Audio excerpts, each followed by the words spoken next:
And we have got Dr. Rida Ansar. Doctor साहब कैसी हैं आप? ठीक है, बहुत बहुत मुबारक हो आपको। है मुबारक सर, आप कैसे हैं? ठीक है। बिल्कुल ठीक ठाक। तो मैं तमाम बच्चों को कह रहा था, मैंने कहा स्किन पे ग्लो एक आता है वो फेस मास्क लगाने से और ये टोनर शोनर यूज करने से, और दूसरा अपने स्टूडेंट्स का अच्छा रिजल्ट सुन के, पता है फिर आपकी स्किन ग्लो करने लगती है। आज तो आप लोग बड़े खुश हो गए, तो कैसा रहा अल्हम्दुलिल्लाह एक्सपीरियंस? सर, हाउ बहुत हाउ अच्छा रहा। मैं तो ये कहूंगी कि आपके बगैर ना ये एक तरह से इम्पॉसिबल ही था। ये अल्लाह पाक की ब्लेसिंग थी कि 9th सेमेस्टर में आप हमारे पास IUK में आए और आपने हमें जो है ना वो पढ़ाना स्टार्ट किया। आपने हमें एक्चुअली में बताया कि भाई तुम लोग डॉक्टर्स हो, समझो अपने आप को कि तुम लोग डॉक्टर्स हो। तो ये है कि सर उस टाइम पे टाइम थोड़ा कम था, हम लोग सिर्फ सीरियस और मेन टॉपिक्स को कवर कर सके थे। लेकिन जो अभी आपने, जब हम वापस आ गए थे, तो ये जो आपने 4 महीने का जो क्रैश कोर्स करवाया था ना, मैं अपने जूनियर्स को ये सजेस्ट करूंगी कि क्लासेस डेली लें, डेली क्लासेस लें, उसको मिस ना करें। और जो सर टेस्ट करवाते हैं, टेस्ट लाजमी आप लोग अटेम्प्ट करो। इसमें आप लोग घबराओ बिल्कुल भी नहीं कि हमें नहीं आता, हमारा रिजल्ट गंदा आएगा, बेइज्जती होगी, ये होगा वो होगा, नथिंग। आप लोग एक दफा अपने हाथ से वो टेस्ट लाजमी गुजारो। मैंने और जो उसके मॉक बाद हम रखते हैं हर सेशन के बाद, हर सिस्टम के बाद, वो हाँ, आपकी तो वो करना चाहिए, ठीक है? वो बिल्कुल लाजमी है। अब आप देखें, आपको जैसे जैसे डॉक्टर अली कहे ना, आप बस वैसे वैसे चलते जाएं, क्योंकि डॉक्टर अली के मुंह से जो अल्फाज निकले थे ना, वही फर्स्ट लाइनर क्वेश्चन आए हुए थे। इवन सर आपका वो जो लास्ट आपने जो हमारे साथ क्लास की थी ना, उसमें आपने हमें सिर्फ गाइड किया था 30 मिनट्स का कि आपने कैसे पेपर अटेम्प्ट करना है। उसमें भी सर आपने एक क्वेश्चन बोला था कि भाई आप जल्दी जल्दी बोल रहे थे, एब्सेंट सीजर्स के लिए एक्सक्सिमाइड आपने यूज करना है। एंड सर लिटरली मैंने उससे पहले ना ये वाला मैंने नहीं पढ़ा था, मैंने नहीं ये वाला पढ़ा था MCQs, और वही सर आया हुआ था। और मैंने ये किस्मत है, मैंने आपका ऐसे सुन लिया और पेपर में बैठे हुए वही फर्स्ट लाइनर आया हुआ था। मैंने कहा यार थैंक गॉड कि मैंने सर की वो क्लास अटेंड कर ली थी। तो आपने सर की कोई क्लास मिस नहीं करनी, इनकी गाइडेंस स्पेशली मिस नहीं करनी। जैसे जैसे ये आपको सब समझाएं वो आपने उसको मानना है, क्योंकि सीनियर्स हैं और एक्सपीरियंस के साथ बैठे हैं, जो बात सीधी है। उसके बाद जो बाकी सब कह रहे हैं कि आपने एंड पर जो है वो फोकस करना है, आप लोगों ने बस जो इम्पोर्टेंट वो होते हैं ना टेबल्स, पीड्स के होते हैं, इसी तरह हमारे पास जैसे वो GCS है, इनको आपने जो है ना वो एंड आखिरी 1-2 दिनों में आप लोगों ने बस इन्हें गो थ्रू करना है। ज्यादा आपने बुक्स नहीं उठानी, फर्स्ट एड नहीं उठानी, उसको पहले पढ़ लो, उसको पहले खंगाल लो, बाद में आपने सब कुछ करना है, सिर्फ MCQs बस। थैंक यू बेटा फॉर काइंड वर्ड्स। लेकिन मैं आपको बताऊं, आज अगर आपकी सक्सेस का कोई सही मानों में हकदार है तो आप लोग की है। और मैं देखो, आप एक कॉमन क्वेश्चन है कि if somebody can take lecture from Telegram, या वो बाद में रिकॉर्डेड ले सकता है, why I insist on taking lecture daily? मैं इस चीज को क्यों इंसिस्ट करता हूं? उसकी वजह है, और उसकी वजह ये है कि जो हम जब आप रूटीन में डेली काम करते हैं ना, अभी 1.5 घंटे की क्लास, 2 घंटे की क्लास हुई, आपने लेक्चर लिया, आपका पाइल अप नहीं होगा सारा कुछ। और रिकॉर्डेड में ये है कि फिर बंदा सुस्ती करता है, प्रोक्रास्टिनेशन करता है, ये सारी चीजें करता है। By the way, thank you Rida बेटा, अल्लाह आपको मजीद। I have got another very handsome, very intelligent, और ये ऐसा लड़का है कि जिसको मैं जब ये जो इनमें से कुछ ऐसे स्टूडेंट्स हैं, बल्कि कुछ नहीं, मेजरली ऐसे ये जितने स्टूडेंट्स हैं, ये इनका I was dead sure about them कि they will gonna ace it. और उसकी वजह ये थी कि दे वर एक्टिवली पार्टिसिपेटिंग, और मुझे उससे पता चल रहा था कि अच्छा यार, ये these people can make this thing up. तो वकास, डॉक्टर वकास अहमद बेटा, बहुत बहुत आपको मुबारक हो, और बहुत दिल खुश किया आपने। एंड हाउ वाज इट, कैसा पेपर कैसा रहा, और किस तरीके से की प्रिपरेशन वगैरह और सारा कुछ? Thank you so much, thank you sir. बस ये सर आपकी सारी आपकी मेहनत है और सारी आपकी नहीं, इंस्पायरेशन। इस लाइन को आप मुझे क्रेडिट देने के अलावा बात करनी है, ठीक है? जो अगला है, नहीं नहीं सर, आपको किसे पता है, इधर सर आपको मैं ब्लश करने लग जाऊंगा। तुम बस ये बताओ कि हाउ इट हैड बीन, और पेपर कैसा आया था, जैसा एक्सपेक्ट करके गए थे? या पेपर, पहला सवाल, पेपर डूएबल है या नहीं है? पेपर हो सकता है या नहीं हो सकता, ये बताओ पहले हमें। सर पहला सवाल था वो डायबिटीज इंसिपिडिस वाला, तो ठीक है, जिस तरह मैंने वो देखा वो बायोकेमिस्ट्री वाला था। तो ठीक है, तकरीबन मैं वैसे ही देख रहा था 5 MCQs पहले वाले, तो सारे ठीक मुझे है, आते थे। ठीक है, और पेपर में मैंने एक चीज नोट किया कि जो स्पेसिफिसिटी ना, जो चीज आप बार बार कहते थे कि हमें वो चीज पढ़नी चाहिए जो पेपर में आता है, तो ठीक उस है, चीज ने बहुत हेल्प की। और अभी भी जिस स्टूडेंट को मैं जिनसे मैं जो फेल हुए थे ना सर, 2-3 बंदे, तो सही वो ना? सारे कहते थे कि हमने बहुत प्रिपरेशन की है, फिर भी हमारा फेल हो गया। तो उसमें यही एक खास वजह थी कि वो स्पेसिफिक नहीं थे। जिस चीज पे आप बार बार जो है ना हमें पोस्ट करते थे, इंसिस्ट करते थे कि अपने नॉलेज को जो है ना स्पेसिफिक करो। फॉर हाँ, एग्जाम्पल यानी एक कि चीज की जो है ना मोस्ट सब कॉमन। कंपाइल कर लो सारी चीजें, ठीक जी होता है, जी एग्जाम ओरिएंटेड स्टडी करो, ठीक है? जी जी सर। जिस तरह सही है, मतलब फॉर एग्जाम्पल एंटीबायोटिक ड्रग्स तो बहुत सारे हैं, लेकिन एब्सेंट सीजन में हम कौन सा देंगे, तो इस चीज को जो है ना स्पेसिफिक करो। ये इस चीज ने बहुत हेल्प की सर। दूसरी ठीक चीज है। जो मतलब स्टडी तो हर कोई करता है, लेकिन जो डेली बेस पे बंदे को इंस्पायर करता है क्लासेस में रोजाना, स्टार्ट में भी और एंड में भी, तो इस चीज ने बड़ी हेल्प की। ठीक है, मतलब ये मैं कहूंगा कि सबसे जो बेस्ट था वो यही था, क्योंकि रिकॉर्डेड लेक्चर्स तो तकरीबन हर एक प्लेटफॉर्म पे है। डॉक्टर नजीब ठीक। इसरा हो गया, सर हाफिज आतिफ हो गया, दूसरे हर कोई, लेकिन जो डेली हमें इंस्पायर करते थे इस चीज के लिए, तो आप ही थे सर। तो ये बहुत अच्छा था। और बाकी प्रिपरेशन की और जो जॉब बात का की। करवाते हैं। अभी ये देखिए कि ये वो डॉक्टर साहब हैं जिन्होंने हाउस जॉब के साथ भी चीजें क्लियर की हैं, ठीक है? So how did you manage this thing? House job के साथ कैसे मैनेज किया इसको, वकास? सर बस हाउस जॉब में तो मैंने इतनी प्रिपरेशन नहीं की है, वो तो बस ठीक, पहले से ही था। जिस तरह आप ठीक, कहते थे ना कि मैंने 7 दिन में वो FCPS किया है, तो उसका ये नहीं है कि मैंने 7 दिन में स्टडी की है।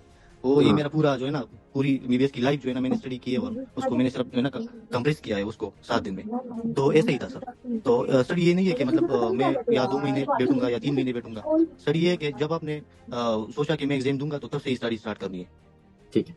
तो एक आपने ये बताया कि लाइव क्लासेस में आना है, दूसरा आपने ये बताया कि जो जहाँ से भी स्टडी करो बस कंसिस्टेंट रहो, तीसरा आपने जी ये जी बताया कि स्पेसिफिक हो जाना है, एग्जाम ओरिएंटेड होना चाहिए। तमाम शहजादों और जितने भी डॉक्टर साहबान हो, इस क्लास का मकसद एक तो ये है कि I wanted to talk to them, और आज जब दोबारा क्लास में इनको देखता हूँ तो फिर से वो क्लास की वाइब आती है कि इनके साथ किस तरीके से हम क्लासेस लेते रहे। And a few months ago, 2-3 महीने पहले, दीज वर ओवर हियर, ऐसे स्क्रीन के ऊपर मैं नाम देखता था और मैं कहता था कि अगर इस सवाल का आप लोग सही जवाब दोगे तो आपको एक चॉकलेट इनाम दी जाएगी, ठीक है। तो आज ये देखो, आज एक स्टेप आगे फर्दर है इंशाल्लाह, और मैं ये बात दावे से कह सकता हूँ कि इंशाल्लाह अज़ीज़ आप लोगों की ये जो फर्स्ट एड बनाई है, आप लोगों ने जो एनोटेट की है, this gonna help you in FCPS examinations as well, और आप लोग वो भी इंशाल्लाह फर्स्ट अटेम्प्ट में निकालोगे, मुझे इस चीज पे यकीन है।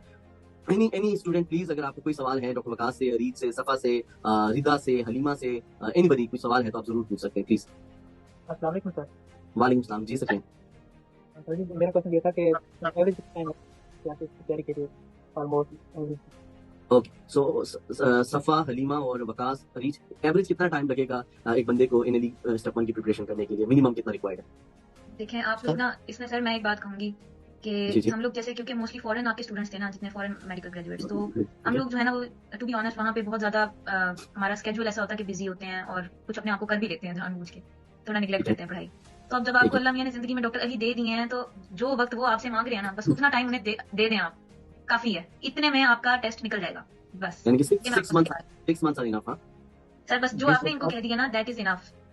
ठीक। तो आपका बेसिक मकसद ये है कहने का कि आपको अगर कोई हाथ पकड़ा रहा है ना, क्योंकि हमारे लिए डेली रूटीन में वहाँ पे पढ़ना बहुत मुश्किल होता है, तो आप लोग जो सर की क्लासेस का टाइम है, आप उसके लिए टाइम निकालो और डेली क्लासेस लो, ताकि आप अपनी अभी बेसिक्स को स्ट्रॉन्ग कर लें, क्योंकि सर बड़ी मेहनत करके जो है ना वो बेसिक से हमें ABC से पढ़ाते हैं, हमें हमारे लेवल पे जाकर।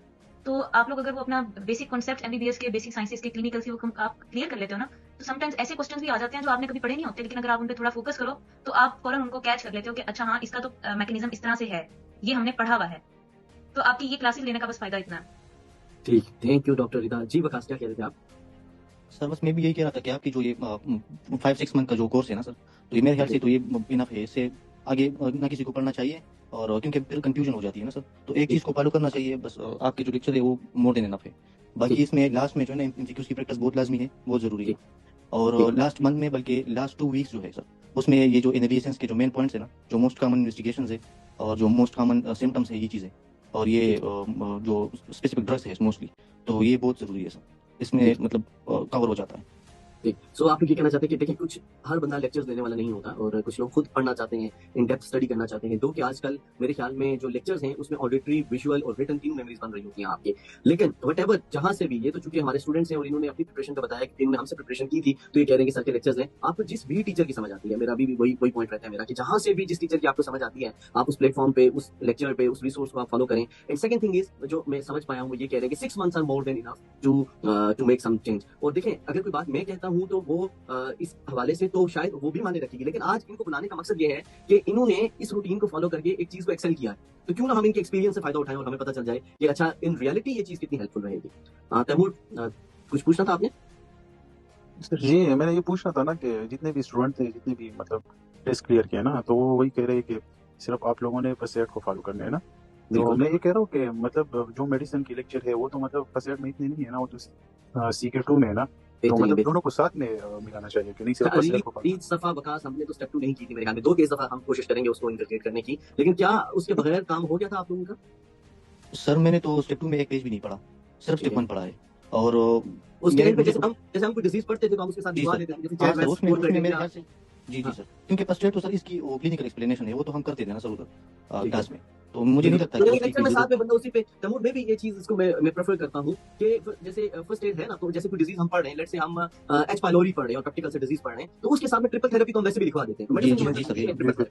What is the first test, what is the best test, what is the test of choice, जैसे एक्लेजिया के लिए टेस्ट ऑफ चॉइस क्या है, या डिस्फेजिया के लिए क्या है, या बर्ड वीक अपीयरेंस कहाँ पे आती है, और मेनोमेट्री कहाँ करेंगे, ये सारी चीजें जिस तरीके से है ना, तो वो है। लेकिन हम इंशाल्लाह हम स्टेप 2 जो है उसको भी इंकलकेट करेंगे अभी आगे, लेकिन उसके बगैर भी बिल्कुल चीजें सर जी, ये बात भी ठीक है ना, क्योंकि अभी मेरा 9th सेमेस्टर चल रहा है ना। जब मैंने टेस्ट देखी ना, तो टेस्ट में ऑलमोस्ट मुझे 105-106 तक MCQs मुझे आती थे ना, जो मैंने टेस्ट देखा था। लेकिन मैंने ये था कि मेडिसिन मतलब थोड़ा बहुत पढ़े थे ना, इसलिए तो मतलब 110 तक MCQs मुझे आते थे उसमें। तो बस आगे इसलिए मैंने पूछा ना कि मतलब सिर्फ फर्स्ट एड करनी है कि नहीं, आगे CK2 भी उसके साथ करनी है, यानी सिर्फ इसको फॉलो करनी है। ओके, एनीबॉडी एल्स, कोई और सवाल है किसी का? सैरश, अशास, अनस, इकरा, जफर, बिलाल, अफीफा, माज सर है? Sir, जी sir, questions के लिए MCQs के लिए ये NRE में easy enough है or some other question banks like Playable or अच्छा, मैं तो ये रिकमेंड करूंगा, बाकी मुझे इनका अभी ये स्टूडेंट्स भी हैं तो ये खुद आपको बताएंगे कि जो जोया सीरीज की जैसे बुक्स हैं या जो एनआरई एसेंस की जो बुक्स हैं या जो डबल ए की जो बुक्स हैं, ये बुक्स बड़ी इंपॉर्टेंट हैं। एंड एनआरई मेड इजी जो है उसके अंदर भी काफी सारे एमसीक्यूज ऐसे हैं जो पास पेपर्स में भी आते हैं। पास पेपर्स बहुत इंपॉर्टेंट है बेसिकली, जो मैं कहना चाहता हूँ। ठीक है, तो व्हाट डू यू पीपल से कि कौन सी बुक को फॉलो करना चाहिए फॉर एमसीक्यूज बैंक, ये जरूर बता दो यार आप सब लोग प्लीज। सर ये सिस्टम वाइज जो है ना, एनआरई मेडिसिन बुक है डॉक्टर हाफिज आदिब की सर, तो वो ठीक। बेस्ट है, उससे अच्छा कोई नहीं है। और जो ओके। पास पेपर है तो उसकी जो सबसे बेस्ट प्रिपरेशन है वो मेडिकल ऐप से होती है सर, क्योंकि एक तो वो एक ऐप है जो हम मतलब जो जब भी आप उसको ओपन करते हैं ना सर, तो आपको पता चल जाएगा कि इससे जो है ना मेरी प्रिपरेशन बहुत अच्छी तरह से हो सकती है ये पास पेपर की सर। उससे आप सिस्टम ना करें, लेकिन उससे जो है ना पास पेपर जरूर करें सर। वो अफोर्डेबल भी है, उसकी 1000 जो है ना मेरे ख्याल से पर ईयर है। तो पास ठीक। पेपर बहुत हेल्पफुल होती है, और उसको सबसे बेस्ट जो किसी ने तैयार किया है तो मेडिकल ऐप है सर, तो ठीक। बहुत अच्छा है वो। एनीबॉडी एल्स कोई और सवाल किसी भी किस्म का? Excuse me sir, I have question. जी जी। सर लाइक जैसे अब हम लोग 10th सेम में है, तो अब हम लोगों ने वापस जाना है और हम लोगों ने एनआरई में अपेयर होना है, तो आप मतलब मैं सबके कोलैबोरेशन से ये पूछना चाह रही हूँ कि अब हमें क्या स्ट्रैटेजी क्या रखनी चाहिए, लाइक अब हमारे, क्योंकि अब हम ऑब्वियसली उस टाइम फ्रेम में आ गए हैं कि अब आप आगे लोग हमारा आप लोग जून अटेम्प्ट करेंगे, अभी आपने जून अटेम्प्ट देना है? Yes. Yes sir, yes sir. अच्छा, तो जून अटेम्प्ट के लिए सबसे पहली बात तो ये है कि देखिए इंसान अपने तजुर्बों से सीखता है। ठीक है, and this was my first ever batch to prepare for NRE, और मुझे जिस तरीके से रिजल्ट्स मिले और जिस तरीके से स्टूडेंट्स अपियर हुए और जिस तरीके से उन्होंने रिजल्ट दिया है, तो बहुत सारी चीजें ऐसी हैं जो मुझे पता चली कि अच्छा these things work for me. कुछ चीजें मुझे और पता चली हैं, जैसे लास्ट टाइम हमने मास्टर रिपोर्ट से सर्जरी की थी और सर्जरी इतनी हेल्पफुल नहीं है वो बुक फॉर सर्जरी पेपर। ठीक है, इवन दो उसमें से भी 5 लाइन फार्मूला जो अलग से करवाया था मैंने फ्लूइड डिस्ट्रीब्यूशन का या जो area of burn surface area burn करवाने का था, उसमें से एमसीक्यूज आए हैं, बट सर्जरी इतनी अच्छी नहीं रही, तो हम इंशाल्लाह इस का प्लान से करेंगे।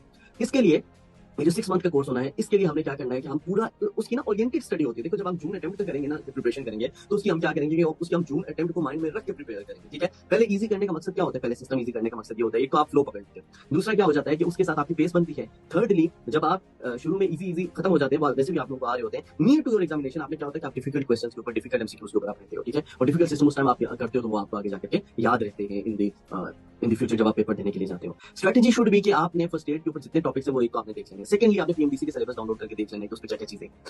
सम exams are very important. Why are they so? Because उन एग्जाम्स के बगैर आपकी डिग्री वैलिडेट नहीं होगी, उन एग्जाम्स के बगैर आप किसी जगह पे आगे अप्लाई नहीं कर सकते, आप आगे अपने आप को बेसिकली आप वैलिडेट नहीं कर सकते। So this thing is very important, ये जानना बहुत जरूरी है हमें कि ये एग्जाम कितनी इंपॉर्टेंस रखता है। सेकंडली आपने काफी सारी चीजें खुद कवर की हुई ऑलरेडी सैरेज, और जितनी चीजें आपने नोटेट की हुई हैं, जितनी सारी चीजें आपके पास हैं लास्ट 2 मंथ्स, तो मैं कहता हूँ कि आप हमेशा एमसीक्यूज प्रैक्टिस के लिए और FLP full length paper, half book paper, 4-5 system के पेपर, ये सारी चीजें आप जो है वो आप कर सकते हैं। ठीक है, और इस तरह मामला ये है कि आप जो है एक प्लान के थ्रू एक चीजों को प्लान करके और मीनवाइल 2-3 चीजें लेकर के चलें। अभी हम इंशाल्लाह 2 क्लासेस ऐड करेंगे, एक मॉर्निंग में और एक हम नाइट में क्लास, 2 क्लासेस हम रखेंगे, और उसमें हम मॉर्निंग में एनाटॉमी और बेसिक साइंसेस किया करेंगे, वो नाइट में हम क्लिनिकल क्लास रखेंगे इंशाल्लाह। ठीक है, सो दिस वाज ऑल। कोई और किसी का क्वेश्चन है तो प्लीज इनसे पूछें। And thank you so much guys, thank you so much for giving us time, और हम बहुत खुश हैं। और अभी ये मुझे एक लड़के ने मैसेज किया कि सर आप प्यारे लग रहे हैं, ये इनकी कामयाबी की ग्लो है जो मेरे जो है वो मुंह पे आई हुई है इस टाइम पे चेहरे। ठीक है, तो जी जी इमरान, पास पेपर से MCQs रिपीट हुई? अच्छा अब यहाँ मैं एक बात आपको काटना चाहूंगा और टोकना चाहूंगा इमरान। देखो, पास पेपर से पेपर रिपीट हो या ना हो, पास पेपर्स करना बहुत जरूरी है। Why is it so? ताकि आपको ये पता चले, देखो रट्टा नहीं मारना इमरान पास पेपर्स को। लेट्स से वहां पे पास पेपर में क्वेश्चन आया है what is drug of choice for absence seizure, ethosuximide. अब आपने अपने माइंड क्या बनाना है कि यार अच्छा एपिलेप्सी का सवाल आता है, तो एपिलेप्सी की जो बाकी ड्रग्स हैं जैसे कि ट्राइजेमिनल न्यूरोलॉजी के, क्या पता कल को क्वेश्चन ये आया हो कि what is drug of choice for trigeminal neuralgia, carbamazepine. आप समझ रहे हो मैं क्या कह रहा हूँ कि पास पेपर से आपको एक आइडिया होता है कि पेपर किस तरह का बनता है, और वो आपको कॉन्फिडेंस देता है। दूसरा, रट्टा कभी नहीं मार के जाना कि यार ये क्वेश्चन है, इसका ये आंसर होगा, सेम टू सेम वही क्वेश्चन रिपीट हुआ होगा। हो सकता है वो क्वेश्चन थोड़ा सा घुमाकर पूछ ले, हो सकता है वो थोड़ा सा डिफरेंट तरीके से क्वेश्चन पूछ ले। Anyhow any doctor would like to answer him कि पास पेपर हेल्पफुल है या नहीं, ये इमरान ने अपनी तरफ से ऐड करा था। सर मैं इसका आपको आंसर करती हूँ।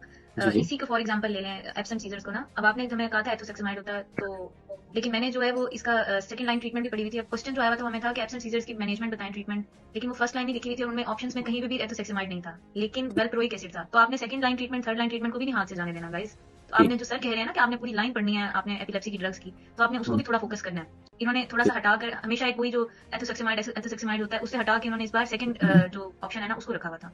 और दूसरी बात ये है, अभी सारे जो आप लोग कंसर्न है ना कि हम अभी पाकिस्तान आके हम लोग क्या वो करें, हमारी वो क्या होनी चाहिए अप्रोच, वो ये होनी चाहिए कि आप लोगों ने पढ़ा हुआ तो है, कुछ बच्चों ने हमारे साथ भी क्लासेस ली हैं, मैं देख रही हूँ, सैरी शुबाब है, और इसी तरह ना आप लोगों ने स्पेस रेपिटेशन करनी है, क्योंकि आप लोग जब आओगे, आप लोग आते साथ हाउस जो में एंटर हो जाओगे, आप लोगों के लिए बहुत टफ हो जाएगा। अगर आप लोगों की स्पेस रेपिटेशन नहीं है तो फिर आप लोगों के लिए मसला आगे क्रिएट हो जाएगा। अभी जो आप लोगों को पढ़ रहे हो और जो पीछे पढ़ा हुआ है उसको आप लोग साथ साथ याद कर लो, फिर आगे जैसे सर कहते हैं हलवा है सब। चलो थे अल्लाह करे कि ये हलवा इन सब में भी बटे और ये भी फर्स्ट अटेम्प्ट पे सारे एग्जाम क्लियर करे। वंस अगेन रीज, वकास, रिदा, सफ़ा, हलीमा, बहुत बहुत शुक्रिया ज्वाइन करने का और अल्लाह आप लोगों को मज़ीद कामयाब करे, अल्लाह आप लोगों को इससे भी बड़ी बड़ी कामयाबियां अता करे। Thank you so much for guiding अस। और कभी अगर आप लोगों को फिर जरूरत पड़ेगी तो हम आपको फिर बुलाएंगे इंशाल्लाह, ठीक है जी। बोलते हैं ये में हमें डॉक्टर अशर हैं।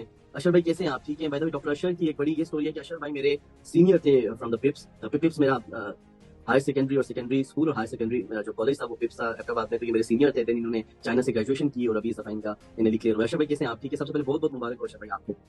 बहुत बहुत शुक्रिया जी, अल्हम्दुलिल्लाह अभी ठीक ठाक, आप सुनाएं? बिल्कुल ठीक ठाक। तो अशर भाई कैसे आपने कैसे किया और किस तरीके से आपकी क्या स्ट्रेटेजी रही? और लेक्चर्स वगैरह तो आप आते रहते तो थे, मैं देखता रहता था, आप लेक्चर्स तो लेते थे एंड ऑल दोस्त।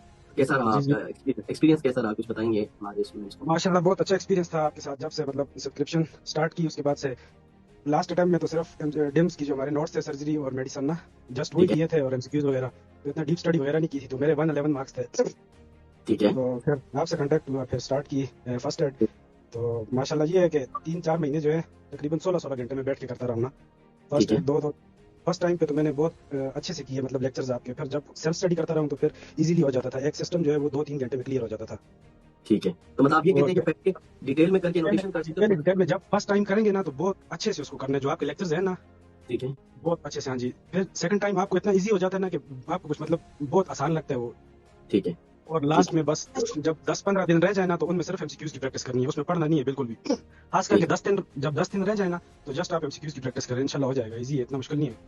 नहीं अशर भाई मैं आपके लिए बहुत खुश हूँ। और जब अशर भाई होते थे तो he was a pure gentleman. हमारे ये हाउस प्रीफेक्ट भी थे। हमारे हाउस के प्रीफेक्ट नहीं थे, ये हमारे साथ दूसरे हाउस थे, कासम हाउस के प्रीफेक्ट थे। बहुत अच्छे फुटबॉलर भी हैं और it's so good to see you. और मेरे लिए हमेशा आप काबिल इज्जत रहेंगे। अल्लाह आपको मजीद शुक्रिया कामयाब बहुत करे, बहुत। आमीन आमीन आपको भी अल्लाह क्लियर कराए और अच्छे तरीके से निकल जाए। तो ये देखिए आमीन। दूसरा जो पॉइंट मैं उठाता हूँ कि कभी भी डिटेल और इन डेप्थ और हैवी नोट्स आप लोगों ने यूज नहीं करना। सफा, रीज, हलीमा, डॉक्टर साहब आप लोगों ने कोई हैवी नोट्स यूज किए हैं? इसके अलावा कोई और जो लोग डिफरेंट नोट्स यूज करते हैं जैसे कि या नोट्स या मतलब लोग क्या करते हैं कि बिग और किताबें यूज करने लग जाते हैं। कभी कभी मैंने पिछले दिनों देखा गाइटन यूज कर रहा है और या इस तरीके से। तो क्या उन बुक्स की जरूरत है हमें? बिकॉज मैं तो इस चीज पे ही जोर देता हूँ। आज की रात की तो आप लोग हीरो, क्योंकि आप लोगों ने क्लियर किया तो हम आपको ही सुनना चाहेंगे। तो what do you people say about it? Sir I think कि हमें एक बुक के साथ स्टिक रहना चाहिए, जैसे फर्स्ट एड है और उसके साथ आपके नोट्स हैं और जो भी आपकी एमसीक्यूज के लिए आप मेडिकॉल यूज करें सिर्फ उन्हीं सोर्सेज पे रहना चाहिए। जब आप मल्टीपल चीजें करते हो फिर आप उनमें कंफ्यूज हो जाते हो और फिर वो बातें आप कहीं के नहीं रहते, ना इधर के ना उधर के। तो एक सोर्स यूज करें। और सर कुछ बच्चे ऐसे, मैंने खुद एग्जाम वाले दिन देखा है, they were studying from first aid exam वाले दिन। तो एग्जाम वाले दिन तो फर्स्ट एड बिल्कुल भी काम नहीं है कि आपने खुद को रिलैक्स रखना है। बच्चे फर्स्ट एड खोल रहे हैं, लड़ रहे थे आपस में कि भाई अभी पढ़ो ये करो, इस तरह नहीं करना। लास्ट में सिर्फ जैसे गोल्डन पॉइंट्स पढ़े, मेन पॉइंट्स पढ़े, वही आपको एंड पे याद रहते हैं। और स्टिक्स टू वन सोर्स, वही आपको अच्छा, हेल्प करेगी। और क्लास भी एक ही चीज होती है। डबल ए के जो हैवी पॉइंट्स थे वो आपने किए थे? वो डबल ए के जो मेन पॉइंट्स थे वो आपने किए थे?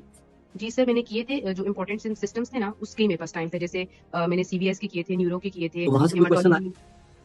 ये सर आई थिंक फिजियो में आए होंगे सीवीएस के, मुझे भी इतने एमसीक्यूज याद नहीं। न्यूरो में सर ब्रोकाज एरिया उधर से 2 आए हुए थे एमसीक्यूज, मतलब ठीक। सेम कुछ इस तरह से। एसएन पे काफी आए हुए थे, वो तो 2000 पॉइंट्स थे, गोल्डन पॉइंट्स, उनसे एनएल एंटीडोट्स आई। एनालिसिस एक सेकंड मुझे बताना जरा, ये एनालिसिस ये वाली तो नहीं एनालिसिस ये book? Yes sir, yes sir. चलो ठीक है, ये आइंदा ये भी हम रेकमेंड करेंगे अपने स्टूडेंट्स को। ओके देन न्यू स्टार्ट करें। और जब आप, जैसे आपने बताया कि जब भी हम लोग कोई टॉपिक पढ़ें उसके एमसीक्यूज करें। At the end of the day जब हम सब कर लेते हैं ना फिर हमें रियलाइज होता है कि लाइक नाइस हमारा सिस्टम भी हो गया और हमें एमसीक्यूज करने का तरीका भी आ गया। दोनों चीजें एक साथ हो जाती हैं। और उससे पहले मतलब इजी से स्टार्ट करें, जैसे सीवीएस वगैरह हो गया, एंडो हो गया, बाद में फिर उसके बाद न्यूरो एनाटमी वगैरह को एंड पे कर लें और जीआईटी को ज्यादा से ज्यादा टाइम दें, ठीक हो तो गया। इंशाल्लाह अच्छा हो मुझे जाएगा। ठीक है, व्हाट डू यू से कि डॉक्टर साहब जैसे आपने अभी एक बात ये बताई आपने कि सिस्टम्स जो हैं वो मेजर इंपॉर्टेंस होल्ड करते हैं, तो ये चीज हमने समझी। एंड सेकंड थिंग वाज कि consistency is the key. And what do you से कि जैसे कुछ लोग जो हैं वो टेंशन लेने लगते हैं कि हमें जो माइनर चीजें हैं, जो माइनर सब्जेक्ट्स हैं, वो किस तरीके से हम कवर करेंगे। तो आपको क्या लगता है कि which book you must follow as a primary book, और किस बुक को आपको इवेंचुअल उसके लिए प्रिपेयर करना चाहिए, इवेंचुअल फाइनल रिवीजन के लिए?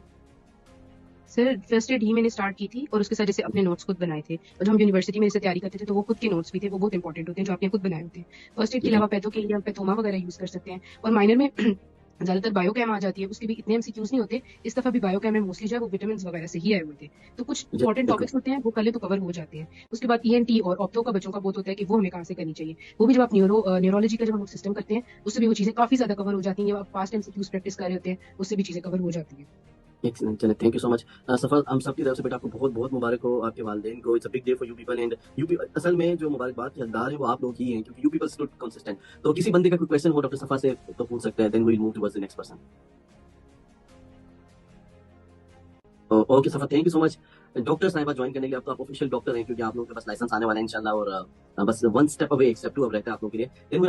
ओके डॉक्टर हलीमा खालिद, हलीमा कैसे हो बेटा, आप ठीक हो? सबसे पहले बहुत बहुत मुबारक हो आपको, बड़े अच्छे से आपने thank you so much exam sir. दिए। तो कैसी फीलिंग्स है, कैसा जा रहा है आप लोगों का? सर पहले तो जब मुझे हाँ जी हाउस ऑफ स्टार्ट कर दिए तो उसके साथ तो बहुत टफ था एग्जाम देना, क्योंकि मैंने लास्ट प्रिपरेशन अक्टूबर में ही की थी। 17 अक्टूबर को मैंने हाउस ऑफ स्टार्ट कर ली थी। तो उसके बाद फिर मैंने 2 वीक्स की छुट्टी ली थी, लेकिन फिर वो एक्सटेंड हो गया था एग्जाम। तो 1 वीक मैंने फिर तैयारी करके तो उसके बाद फिर दोबारा हाउस ऑफ स्टार्ट कर ली थी। तो बस मेरी पोस्ट खोलती थी जिस दिन अगले दिन एग्जाम था, बस उस टाइम को थोड़ा बहुत 6 आवर्स मैंने बैठ के रिवीजन की और एमसीक्यू से प्रैक्टिस किए थे। उससे पहले से मैंने सिस्टम जो है वो आपसे सारे लेक्चर्स दिए हुए थे। तो 1 वीक में ना मैंने एनआरई जो मेड इजी है वो और साथ में फर्स्ट एड, ये दोनों को रिलेट करके स्टडी की थी। और जैसे आपने बताया था बस वर्ड याद रहने चाहिए, बस वही याद है और उसी से क्लियर हुआ।